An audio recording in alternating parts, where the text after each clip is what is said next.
Everyone, thank you for taking part of your day to come and spend time with us. We're going to talk about some grants and some money that will be available to organizations. But before we begin there, I do want to take a moment. Many of you know that my faith practice is as a Mennonite, and war is of great concern to how I think about the world. And so I'm going to ask whether you come from a faith community or not. We're going to take a moment to just hold reflection for Ukraine, but also for the Russian people who are not interested in these kinds of ego-driven shenanigans between world leaders sending poor people to die. We're going to talk today about how we do really great things for people in our community who are facing barriers, but we always have to remember the context of humanity is broader than our county, state, national, continental, geopolitical lines. There are human beings who are suffering and dying for ego. We can take a moment.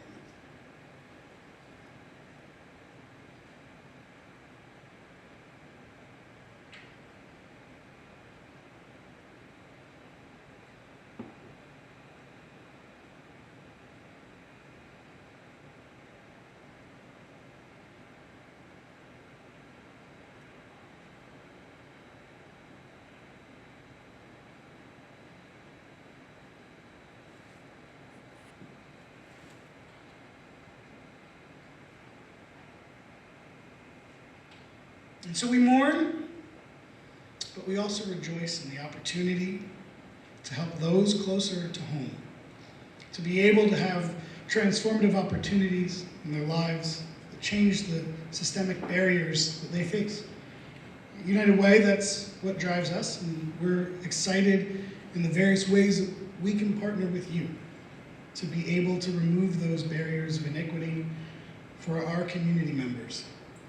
Because when it comes to resources, if we're willing, we do have enough for everyone. Thank you for being part of the solution. People dedicating your careers and your lives to transformative change for individuals too often mired in inopportunity, not related to their own choices, but to the choices of others. We're going to begin today. I'm going to introduce Jen Lover. She's going to come up. She's going to speak on behalf of Women United. So many of you are aware that we're doing this Level Up and Launch grant. That application will also, if you're applying to a Women United grant that you'll hear about here, same application, trying to keep it easy for you all. We're talking about two different grant opportunities today. So Jen, if you all could join me in welcoming Jen.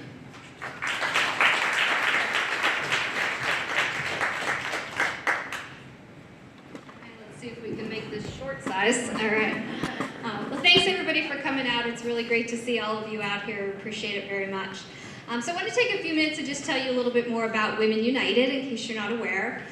So as our great donors fill out their pledge forms, they have the opportunity to check the box for Women United. And what that means is their donation would be set aside for Women United. So Women United has been around for a long time, but back in 2018, we decided to go through a strategic planning process and really get ourselves in order. So we worked with a consultant, we went through our governance, our structure, what's our vision, what's our mission, and made sure we had everything in place so that we could make sure we were doing the best with the money that those donors provided us. So the vision of Women United is to achieve impactful change in the health, education, and financial stability of Lancaster County women. So each year when we do our grant, we kind of rotate through those three key things within our vision. So this year, the objective of our grant is to promote financial stability for the women of Lancaster County. So that will be the objective of the grant, financial stability. And that could mean a whole lot of different things. And I know those creative grant writers will certainly figure out how to make that fit. So we have about $60,000 that'll be available for our grant, and that could be in ranges of $20,000 to $30,000. So as he mentioned, the grant process will be the same as you go through for the United Way. And then what happens is we get those applications, and as part of that strategic planning process I mentioned, we formed a grant committee.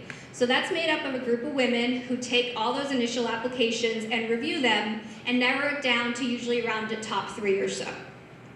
And then the really cool part, in my opinion, happens. We take those top 3, say, and we bring them to our United Way annual meeting for Women United. And for a little plug, that is May 25th. So if you were a finalist in our grant process, you would be invited to that meeting, and you would have time to let the women know what it is that your grant is looking for, what your organization is all about. And then the women of Women United get to vote of who they would like to award that grant. So that's really an opportunity for the women to say, hey, I donated this money, I'm going to be involved in making the decision of how my money is used and who the grant is awarded to. So that's one of the really key things of Women United, is letting them have that involvement in making that decision. So grant time periods and applications will all follow the United Way process. So I'll be around if anybody has any questions about Women United or our grant specifically. But thank you very much, and we look forward to reading your applications. Thank you.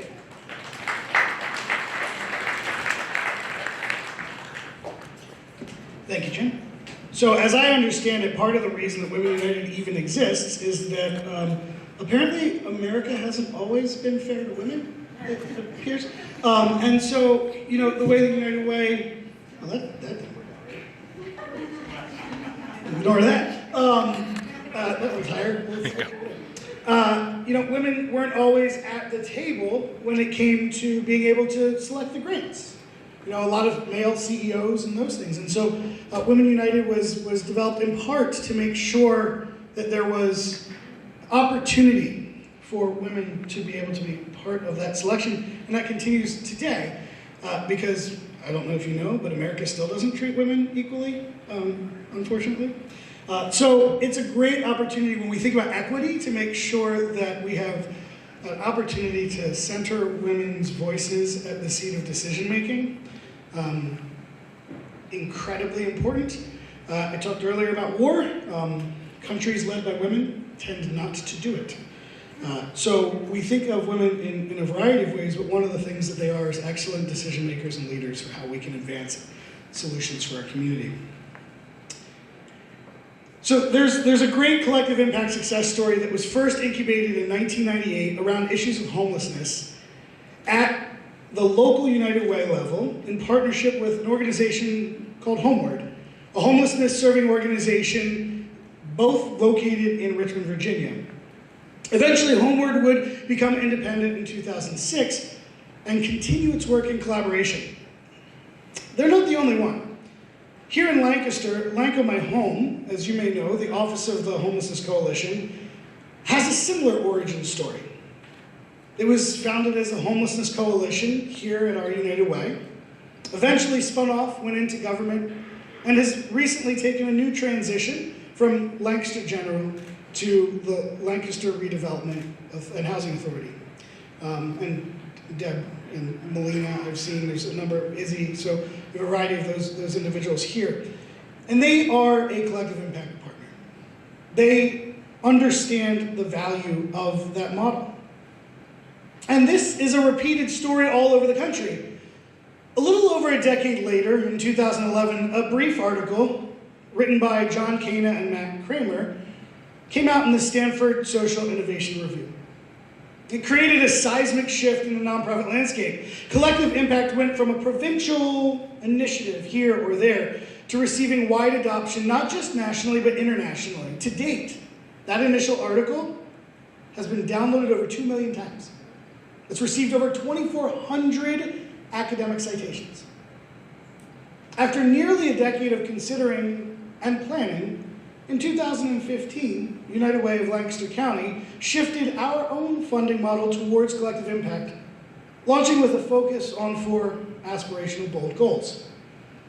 Since then, we have committed millions of dollars to collective impact through our fundraising efforts and, not often known, by allocating $1 million of the proceeds of our building sale in 2018-19 towards funding collective impact partnerships.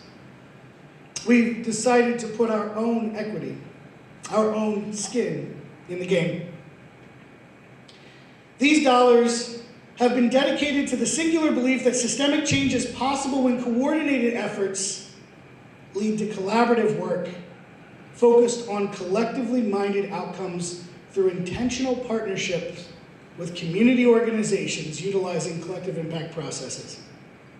Nigh on a decade since the article that changed the nonprofit landscape, thousands, if not tens of thousands of organizations have worked through the 5 conditions of collective success to varying degrees of success. 1, common agenda. 2, shared measurement systems. 3, mutually reinforcing activities. 4, continuous communication. 5, a backbone team. Jumping back to homework, the organization in Richmond, an article titled Second Generation Collective Impact spoke of a recalibration that they needed to do over time.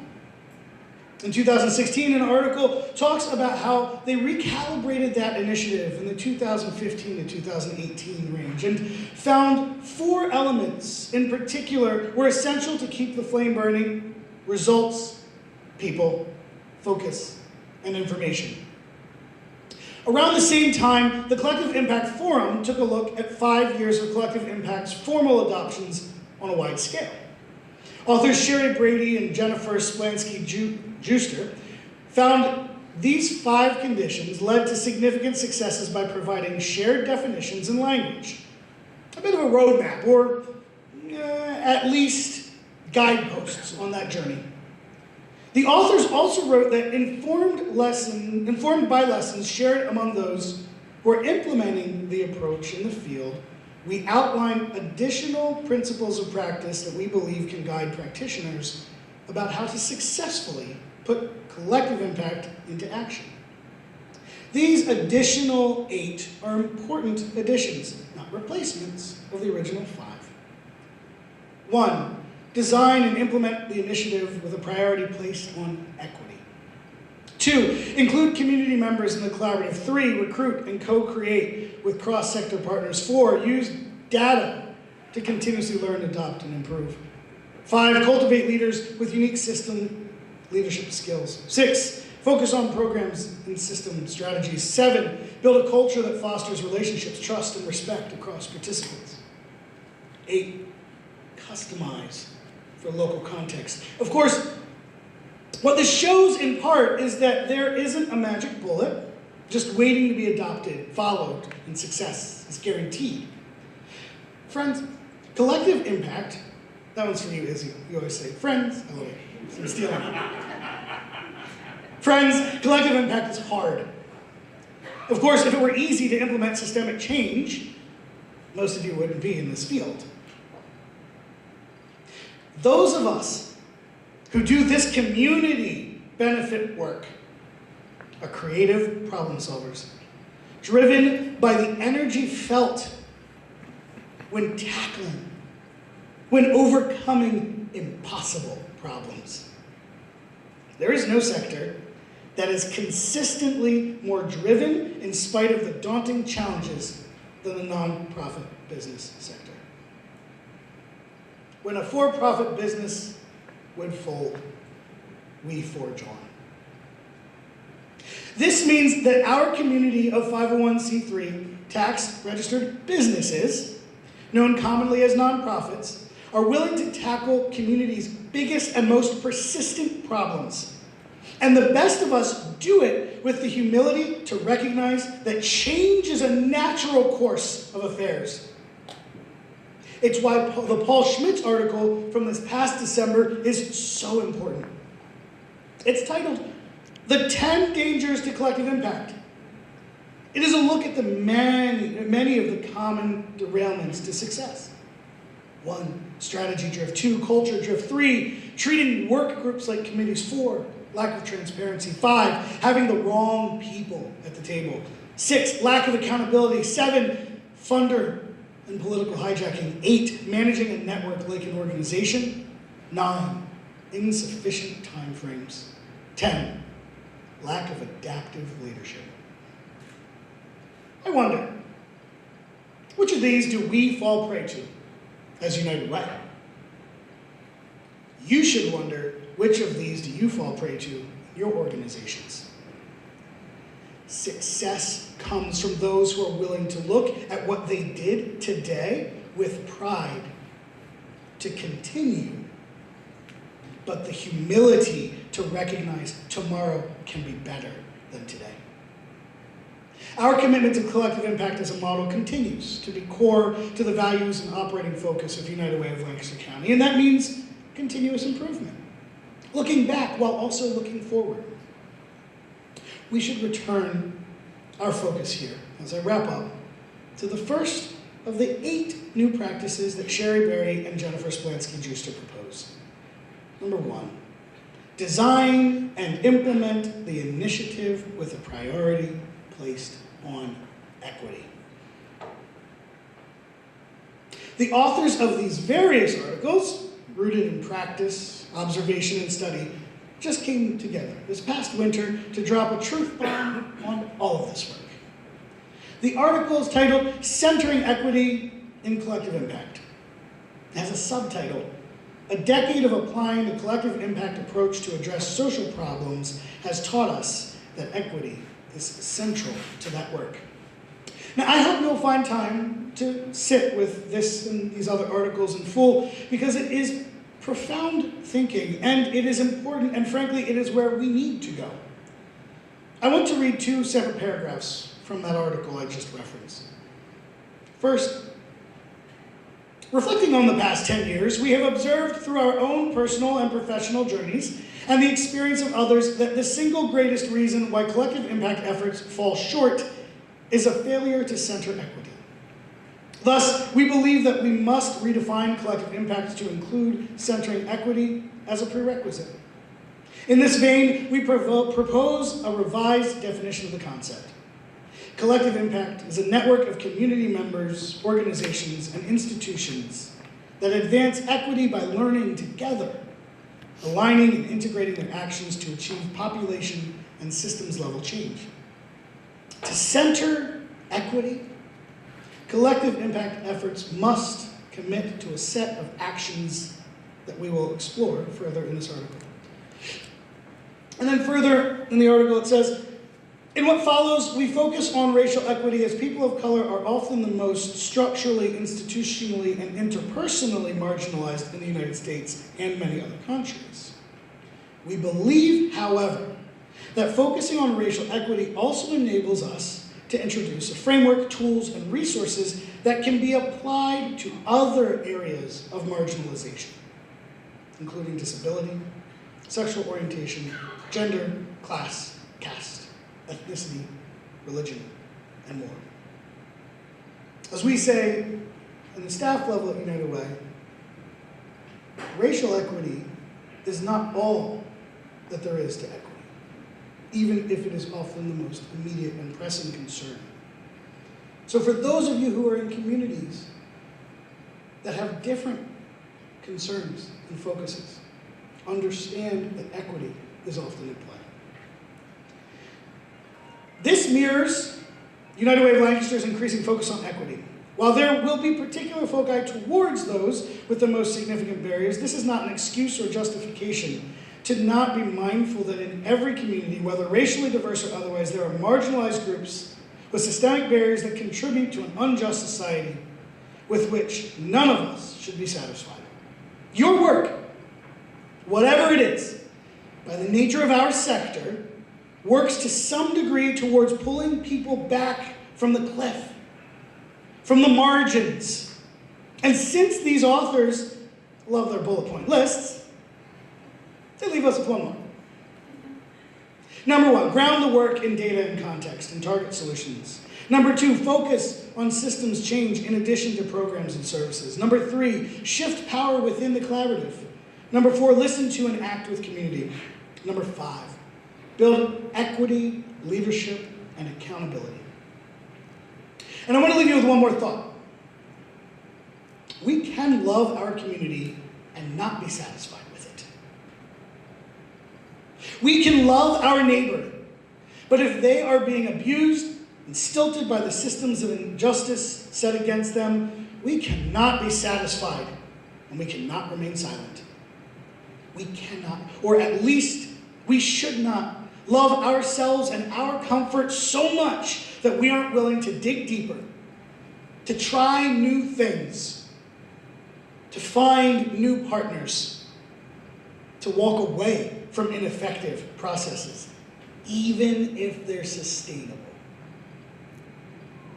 So no, this is not an appeal that you only do new things, but it is also not support to only do the same things. The Level Up and Launch grants that you are going to hear about are designed with this belief. In 6 days, it marks the 2-year anniversary of when United Way of Lancaster closed our offices and began to function primarily as a remote organization. United Way of Lancaster spent those 2 years trying new things, as many of you have, not just to remain relevant, but to remain impactful to the situation we were all unexpectedly faced with. We have learned about ourselves, we have learned about each other, we have learned about our community, and many of the systemic barriers that people face when the bottom falls out. Many of you came up with new ideas that didn't get off the ground because the grant didn't come through. You have reached out to new and old partners to find efficiencies and new ways of relating in a largely digital world. Many of you have built up programs that hadn't been as important previously, but now you see their ability to scale is elemental to the future success of Lancaster and its residents. We've learned the difference between the equality goals of yesteryear and the equity goals of tomorrow. We have been anxious, we have been scared, but nobody in this room has been as anxious or as scared as too many of our neighbors out there. Too many Lancastrians, before the pandemic, knew what it meant to be afraid to close their eyes at night, knowing the nightmare of their day would follow them into their dreams, only to wake to realize the nightmare wasn't a nightmare at all, but reality. So, what do you have? We invite you to bring your dreams that might make sleeping and waking for our neighbors more likely to become dreams lived in the daytime of their lives. Living again, or for the first time, with a hopeful confidence that they are not alone.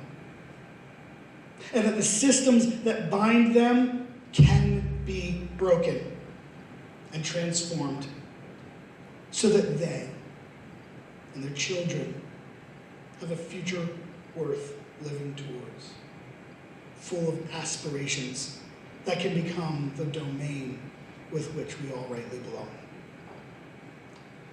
Thank you. I now invite Ben and Cindy to go over the specifics of our Level Up and Launch grants from Buckingham.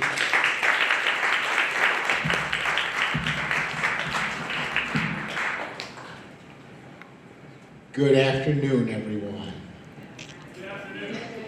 Let's see if I can get a little bit more light. And if you see me moving around, it's because I've got things I want to cover, but I hate reading. So you guys stay with me, okay?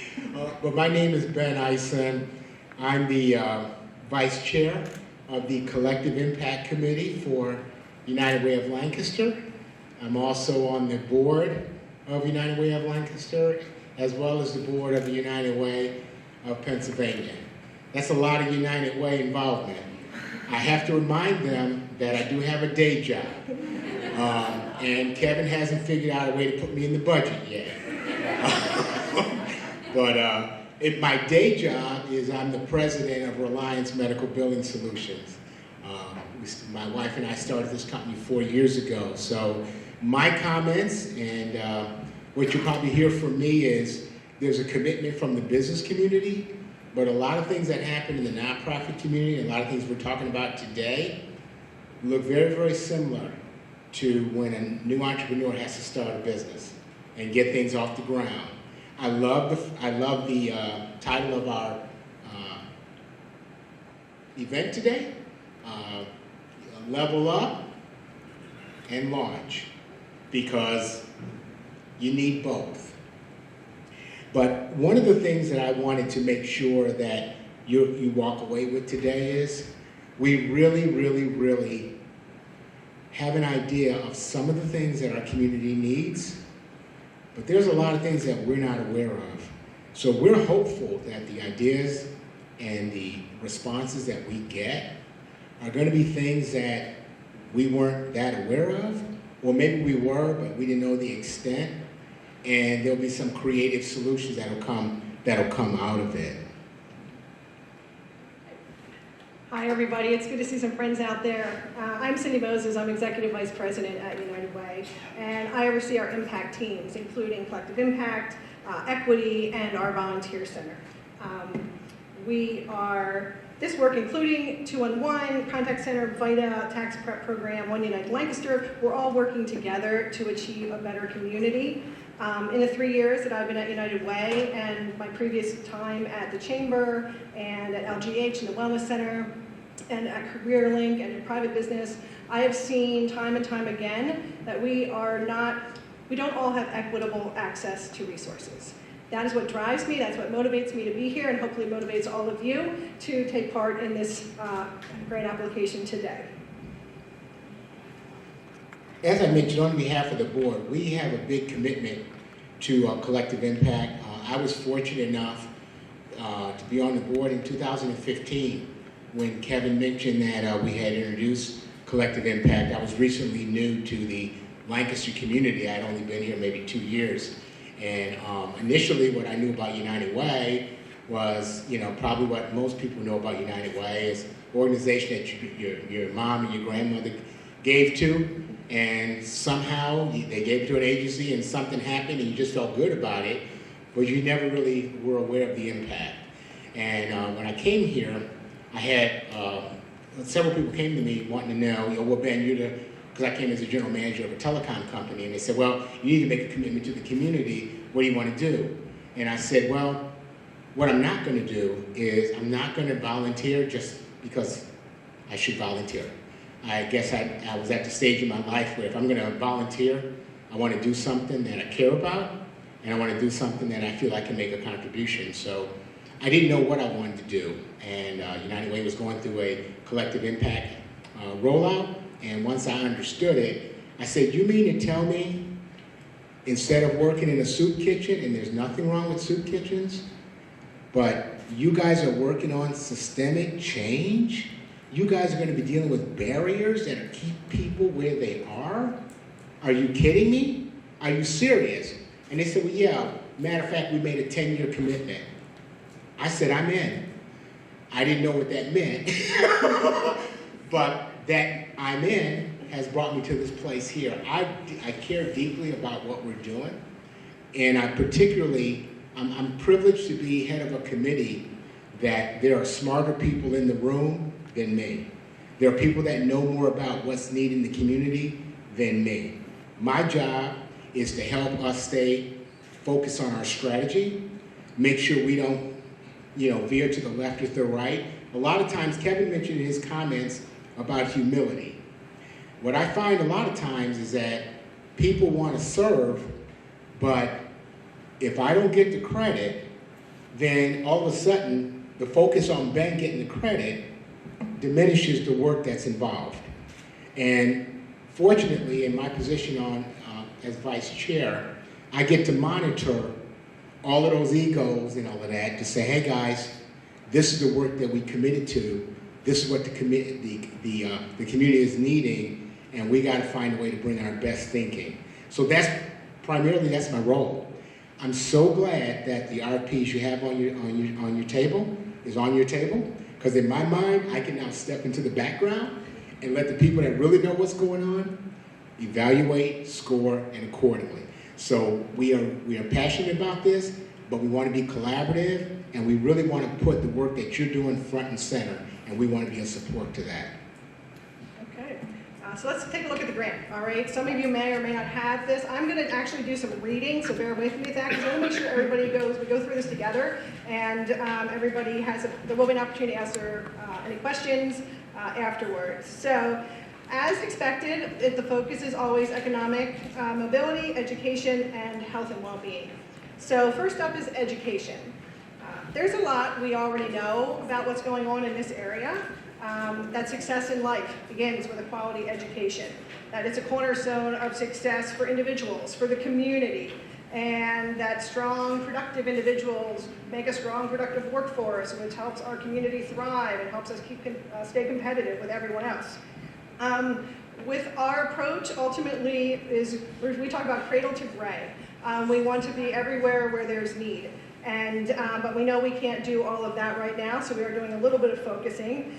We know that our kids are suffering today in many ways. And anyone who has children going through any type of school system, you would be well aware of everywhere from mental health issues to learning loss, everything in between.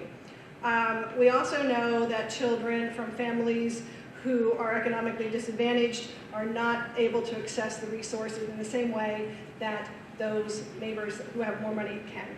So in Lancaster County in 2000, 11% of children under age 18 lived in poverty. In 2020, that number was 14%. It's more than 18,000 kids who are under-resourced. The overarching education priority for this grant opportunity is aimed at helping youth gain the knowledge, skills, and credentials needed to obtain family-sustaining wages. So we will support programs and initiatives that provide quality education, programming for children in grades K through 12, and their families. Applicants in this category should describe how their work helps achieve one or more of the following goals. Youth participate in school and or community-based out-of-school time programs and or receive individual supports. Youth receive job skills training. Youth graduate high school on time, and youth gain post-secondary employment, further education, or credentials. The work should also align with one or more of the strategies that are listed in the grant. And this documentation you will have, it'll be available on the website, so don't worry about that right now. So the second focus is economic mobility. And we know that our community will only thrive based on how everyone individually thrives. So in 2022, federal poverty level, the poverty line, for a family of 2 adults and 2 school-age children is $27,750. However, that does not adequately measure the income a family needs to survive. Some of you here may have heard about the ALICE budget, Asset Limited Income Constrained Employee, it's a new name for the working poor.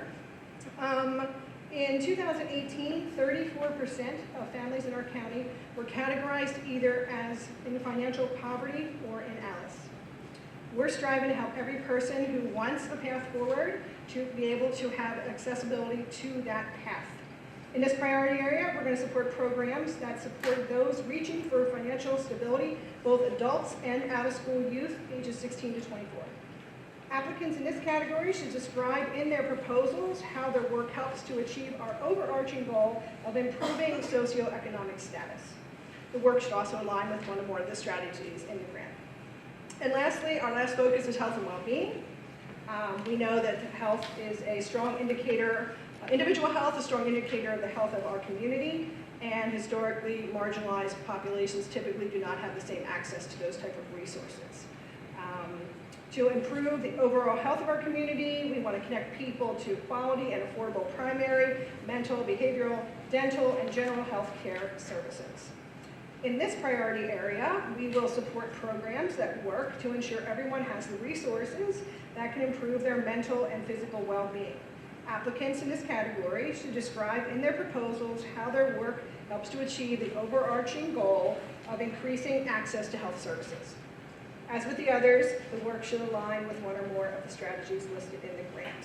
So Ben, why don't you pick it up from here and talk about a little bit about your business and how you, some of the details of the grant. All right. Well, one of the big things that a lot of donors, and as many of you that are involved in, nonprofit organizations or run one, is people more and more want to know for the financial contribution, or you're hearing the term investment a lot from the business community, right? When you make an investment, you expect to have a return on that investment. In the work that we do, people want to have a return on what the community benefits are. So for us to encourage donors to give more and in new and exciting ways, the first thing that they're going to want us to do is demonstrate for the investment that they're providing to us, what kind of outcomes are they going to be able to see. And to the extent that we can show them a healthy benefit for the dollars that they're willing to invest in the community, they will continue to stay engaged with you and with us in the important work that we're doing. And therein lies the importance of measurements. And measurements, as Cindy has taught me, Ben, there's outputs and there's outcomes. And I'm like, aren't they the same? No, Ben. Outputs are what people do, and outcomes are what they achieve. Did I get that right, Cindy? You did. Okay. So I told you, listen, there's more people, smarter people in the room than me, so I'm learning every day. But as a business owner, you know, our particular business, we're in the healthcare space, and we get the privilege and the joys of dealing with, have any of you ever had to deal with health insurance companies? You ever went to the doctor and you got health insurance and they said they were going to pay $5,000 and they paid $1,500? How do you feel? Not too good, right? Well, our company, we provide billing services to physicians, specialty practices, and even larger hospitals. We just got a recent deal with Lancaster General supporting their 23 primary care provider groups. Well, if you're a doctor, your pay is based on services you render to your patients and reimbursements coming back. And you would think that's pretty simple equation. Insurance companies always find ways to decide why they can't pay you what the contract says. And that's our business. We say to our clients, we're going to smooth out those inefficiencies and we're going to maximize your reimbursements for the quality services you give. And you would think that's a simple thing to do, but it's only simple when you understand the process, where the gaps are, and you figure out how to put services in place to bridge it. So it's, you do all the work, so it's efficient for your client. Now, with that said, instead of thinking about patients, think about members of our communities, okay?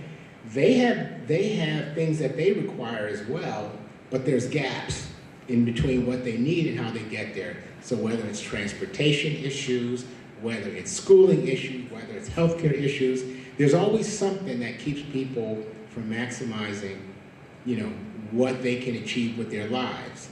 So to the extent that these grants that we're, you know, that we're presenting today, and the solutions that you help us come up with, to the extent that we can show how those gaps can be bridged, those are the kinds of things that our donors want to see. But they won't just take our word for it. We have to measure the outputs, the things that we think are important. And by the way, I should mention this, because we had a big debate in our committee about what are we going to measure, and are we being too prescriptive, meaning that if we listed something as a measurement, but you might measure your work in a different way. You'll notice when Cindy was going through the different priorities, there are measurements, and then underneath that there are is it priority indicators? I think it's in blue. I wanted to mention that because the measurements that you see are the ones that we thought about as suggestions. So if one or more of those work, that'd be great. We think there's some common measures that everybody should measure, but there may be some other ways of looking at the work you do that we need to be aware of. So certainly bring forward measurements that you feel are more appropriate for the solution that you're bringing. So what we want to do is, in addition to the measurements, we really are interested in innovation. We need innovative solutions. Some of that might be something you're already doing, you want to do it a different way. And some of that may be something that is a need, no one's really ever addressed it, and you've got a way to do that. And if that's the case, boy, are we going to do we really want to know more about that?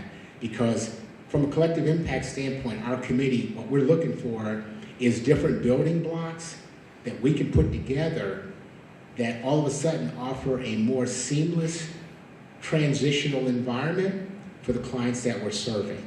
So we see what you're offering as key component parts to this system that we're trying to build that's going to provide value.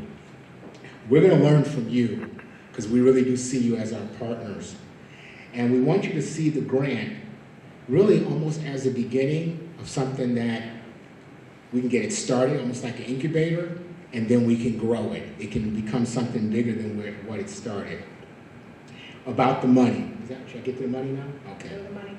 Are we done philosophizing? Yes. Okay, all right. Yes, and then All right, let's get to the money. All right, here we go. United Way is committed, as Kevin mentioned, to investing $500,000 in this work. Now, we're making it in the form of short-term grants and backbone support to assist the grantees. What we want to reiterate that we really believe in the conversations we've had with many of you and the projects right now that you have ready to go, that you need additional dollars to scale, or you've got ideas that you've had on the shelf, but you didn't have any money to actually launch it. And that's where you get the level up and the launch in the title of our event today. We're looking for initiatives that are shovel ready to launch, and once you complete raising the funds, we envision this process helps in both of these cases to get things moving. Our committee, we do have a selection committee that's going to be reviewing the different RFPs that come in, and the board is anticipating that grants would range between $15,000 to $50,000 in initial grants that would be eligible for matching funds.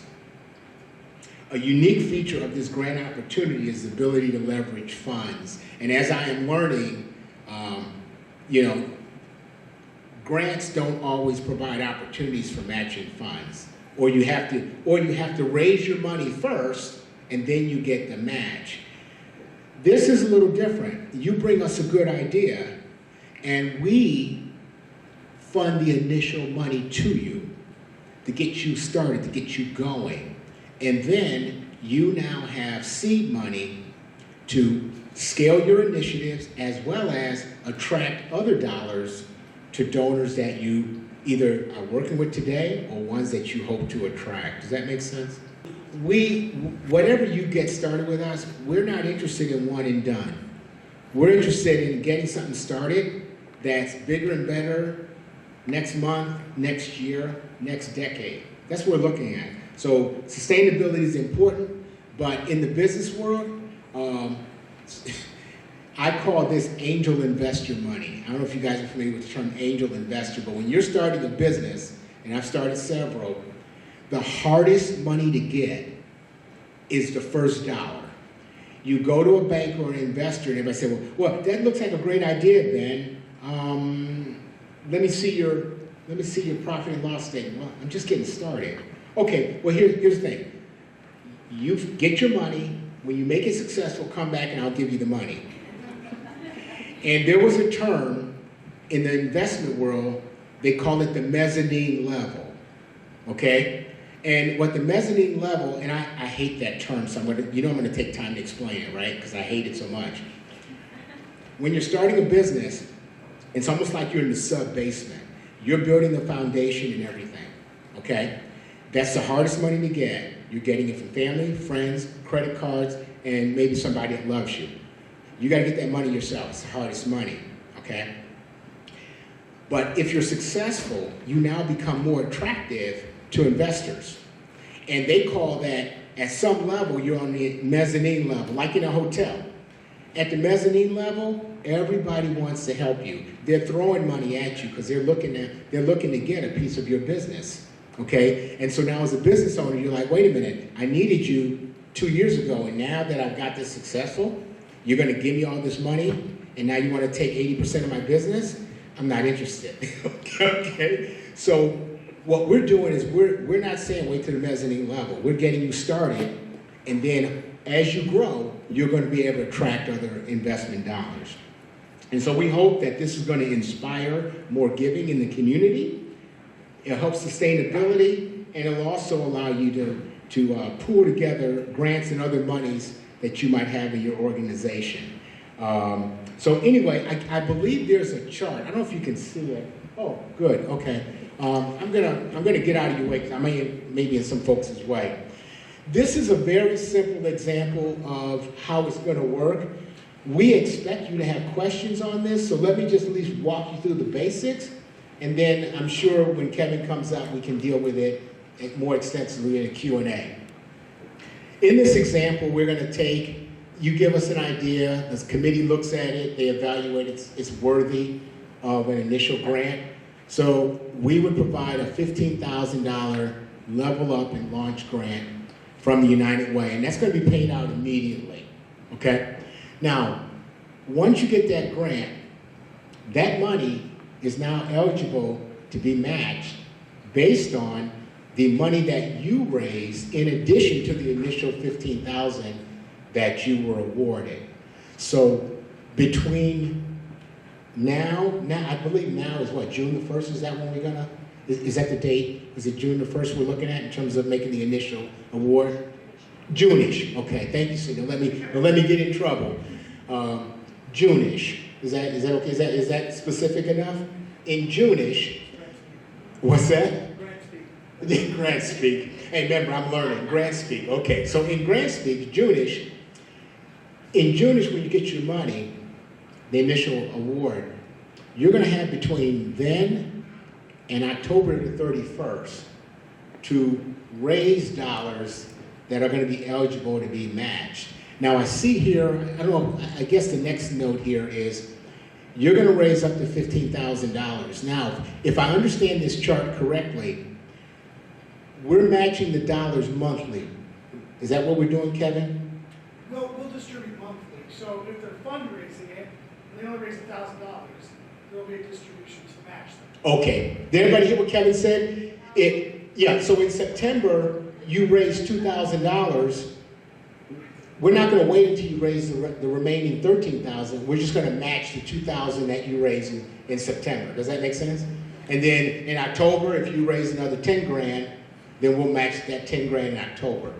So the match is up to, in this case, it would be up to what your initial grant would be. So if your initial grant was $15,000, you raise $15,000, we're going to match another $15,000, but it'll be paid out monthly. Does everybody follow that? Okay. And then, paid out monthly, we covered the third thing. So essentially what you're looking at in this example is between what you raised, what we gave in an initial award, and what we matched was $45,000. So that's almost a 2-to-1 ratio between your own funding and what United Way partnered with you on those matching dollars. So it's an accelerator, it's an amplifier to the dollars and the things that you guys are doing. Questions or comments? And Kevin, your timing is great. Any questions or comments on that piece? Other than that, I think there's some FAQs, but I can turn it over to Cindy and Kevin. So, if you have a question, you can come up and grab the mic. I know we're right at 3 o'clock, so if you have other things you need to get to, please go ahead and go. Real quick, I just want to mention that, and Ben covered this, but a large part of the idea here, right, is that we're hopeful that the design of this activates you, not only as grant writers, but your fundraising team. Puts you in a position, you're writing for a grant, and you need to have leveraged funds. It's always the chicken and the egg, right? Like you've got 3 grants, and they all say, yeah, what other funds do you have committed? And you're like, well, maybe those other 2 funds. So hopefully this helps with that. The other part, though, is we will be helping when it comes to the fundraising element. You can fundraise whatever you do. We will also be putting up on our website pages about each of the grant recipients so that our donors will also be funding towards this. So hopefully we'll find ways to work together that makes the most sense within that, but we're not just saying you're all on your own for the other part. we will be working in conjunction with you. Our marketing team will work to help make videos and other sort of collateral to be able to help to activate that fundraising. So, just a reminder, we're here till 4 as far as people will be mingling about. You can ask Cindy, myself, some of these questions. There's still food, drinks. But is there any other specific questions that you all have at this moment? If not, I will let the standing people sit and the sitting people stand, and there's bathrooms and food. So you'll find the grant. There are some floating around here in paper copy. I don't believe they have the FAQ document online. You'll find at United Way, go to the website, go to menu, grant opportunities. You'll find a variety of things. One thing to mention that will be required for those who receive the grant is optional for others is we are in the process of rolling out a needs assessment. There's a tool that we'll be providing to you to be able to check the demographics of staff and board and those things as you think about recruitment. And then also a nonprofit needs assessment. We'll be talking about that wider to the community in the coming months. It is not required. We do encourage you to consider doing that. That's going to give us a baseline understanding of where organizations' capacity feels and will help us as we move forward into our whatever the next grant is after this. So thank you all for coming. Really appreciate your time. Really appreciate the work that you do in our communities. Thank you.